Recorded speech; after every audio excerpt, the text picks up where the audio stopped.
Oh, hi. I'm Carrie. I'm Catherine. And we work here with YWAM Thessaloniki in Greece, as well as with the member care resource team for YWAM Europe. We've been asked to share on this topic of work-life balance with an emphasis on healthy levels of stress. Luckily, we just taught on a 3-day seminar for stress, cross-cultural stress, and stress management for the member care resource team in Europe. So if you'd like to go deeper than this 10-minute talk allows, you can check out our videos here. But before we get into stress, we do want to talk a little bit about the work-life balance, because we want to acknowledge that work is a part of life. It is not separate and equal to everything else that makes up our lives, but it's actually a part of our life. And we are finite beings and our capacity is finite. True. So it might help you to think of your life as a pie. Let's say a steak and cheese pie, because that's my favorite. Yeah. Think of work as taking up a slice of that pie. So however big of a slice you give to work, it means that there's less availability for every other part of your life. Your marriage, your family, your church, creativity, study, your hobby, sport, all these things that make up the life that is you, they get less availability the bigger the slice that you give to work. So it's a good idea to be intentional and really think and pray, how much of your pie are you going to give to each area of your life? Yeah. So now let's get into finding that good level of stress that keeps us healthy and effective. When we talk about stress, we do want to acknowledge that stress is a normal part of life. God created us to actually have a stress response system to the stressors and challenges that we face. And that stress response system helps us overcome those challenges. And not only that, but he also created a stress recovery system in our bodies that helps us come back to normal levels of our hormones, normal levels of our baseline stress. It's incredible. Yeah, stress is actually a good thing that encourages us and empowers us to overcome.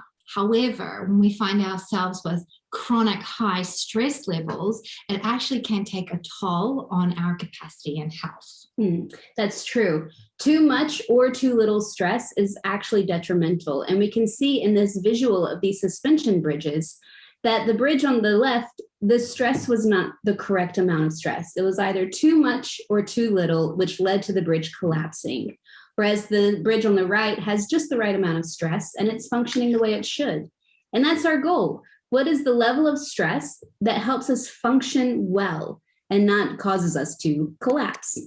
So we can see on this Yerkes-Stode stress chart where that good amount of stress, that healthy amount of stress lies for us. And to read the chart, we can see that this horizontal line shows the demands that life has put on us, demands, stressors, whatever the things that we experience as we go through life.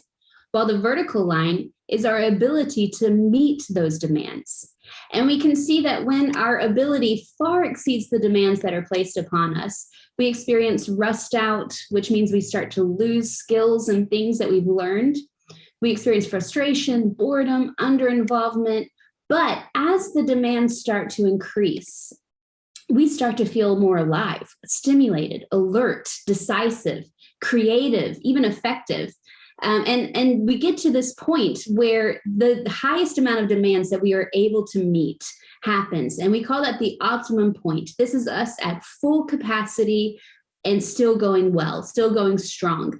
But as soon as another demand comes our way or another stressor, we tip over to this right side of the curve where we start to lose our efficiency level. We lose alertness. We start to feel overwhelmed, overloaded. We have a harder time concentrating, maybe even becoming easily confused, foggy brained, irritable, anxious, fatigue. And if those demands continue to far exceed our abilities, we will end up in full exhaustion and even into burnout. Now, I don't want you to be deceived into thinking that optimum is our goal, because while optimum is amazing, it is not sustainable.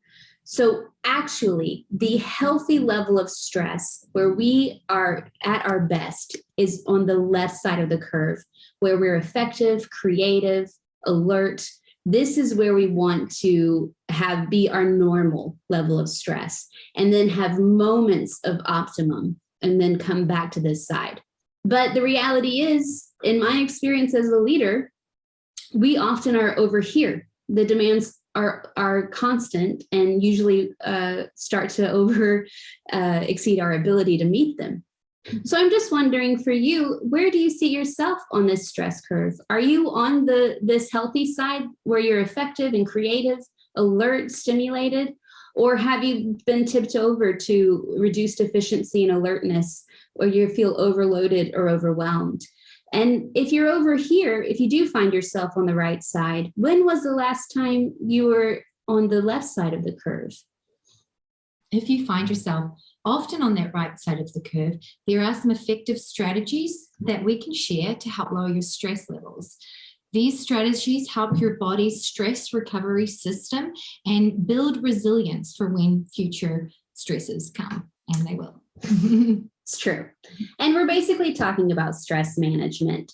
And we break stress into 3 components to better understand how we can manage our stress. So we have stressors, the source of our stress. We have distress, which is our negative response to stress.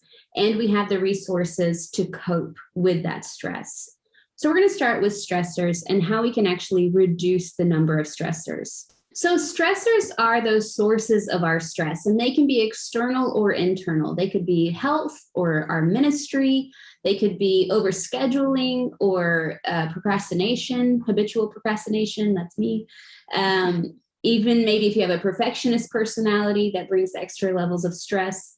But there are specific action steps that we can take to help eliminate or reduce the stressors and their impact. And so you can see on the screen those action steps. And I just want to highlight that when we assess the stressors one at a time, we want to see the severity and the frequency of that stressor, because that will tell us how much of an impact it's having on us. We also want to be sure, especially when we're defining priorities and considering what can be eliminated or delegated, that we're involving other people who will be impacted by those decisions. If it's to do with your work, with your ministry, with a team, with your spouse, with your housemates, so that you're involving the people there, so that if you can make decisions together and you're not just throwing your hands up and eliminating something that's actually going to cause more stress for someone else. We want to do it with wisdom and with love.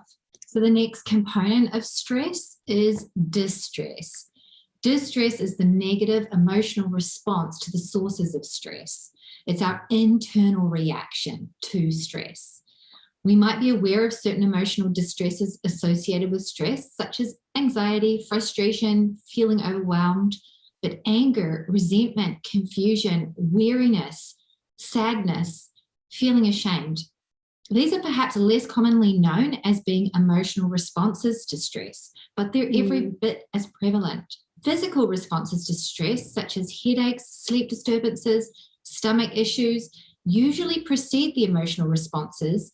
So knowing and being in tune with the physical indicators of your stress levels can help you start managing them before they overwhelm you emotionally as well. This is especially true if you're not a very emotional person, or if you are not particularly emotionally self-aware. But the truth is, most of us were already launched into the area where we're experiencing emotional distress. So we tend to prefer to want to avoid negative emotions, but we will not process and release them unless we acknowledge them. I heard a speaker at a training I attended say, when we bury our emotions, we bury them alive. This means they will not stay buried, but they will emerge in some way ultimately more destructive to us than we perceive them to be to begin with. Emotions are amoral. They're neither good nor bad. They're simply very helpful indicators that something going on needs your attention. It's important to allow yourself to feel and release those emotions, not just skip right over these steps and go straight into positivity, as some people here have a tendency to do. So really taking that time to identify what you're feeling and name it to go to God, to remember that the Lord promises that he will be near to us in our distress. He will meet us, hold us, comfort us. He'll bring us through. As we're faithful to release those emotions and process them, then we can focus on the positive, recognizing where God's meeting us in this season, recognizing that this is just a circumstance that will pass, and really looking at the big picture and focusing on eternity. Talking with a trusted friend is an important part of managing your distress as well. So don't skip that part.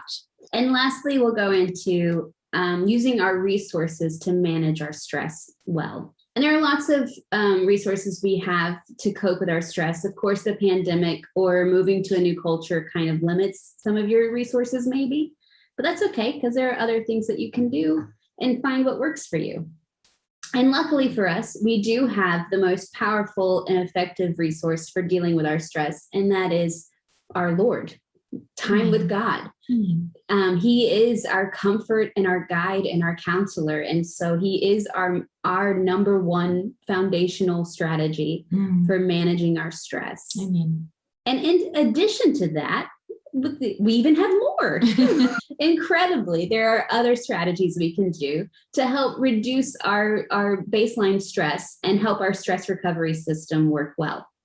And the most effective strategy, as research has proven, is 30 minutes of regular aerobic exercise. They've seen that if you go more than that, it can even be detrimental. So we can really recommend 30 minutes regular aerobic exercise. It has mental health benefits, and it helps your stress recovery system work well. Second to that is getting sufficient sleep. Studies have shown that sleep-deprived people often have significantly higher stress hormone levels, and their stress recovery time takes significantly longer. So make sure you're getting a good amount of sleep, turning off the screens, and waiting to turn on the screens till after you've fully woken up. This will help your system recover. We know sleep helps our body heal, but it actually also helps our stress recovery. You can see from the rest of your screen other strategies that might help you decrease your baseline stress. But we do want to emphasize the quality times with friends. God created us for relationship, and having good connection with people when we are stressed actually helps increase our ability to recover from stress. It releases anti-stress hormones that help our system come back to normal. So we need good connections with the people around us. We need to be reaching out when we are stressed or when we see others who are stressed. It will only help. That's right. Trying to manage your stress by yourself will not actually cultivate that resilience that we're going for. But bringing small changes in each of these areas, each of these components of stress management will have a good ripple effect and bring healthy changes in the other areas of your life. Yeah, and we want to see healthy and effective leaders and staff in YWAM. We want to see long missions careers.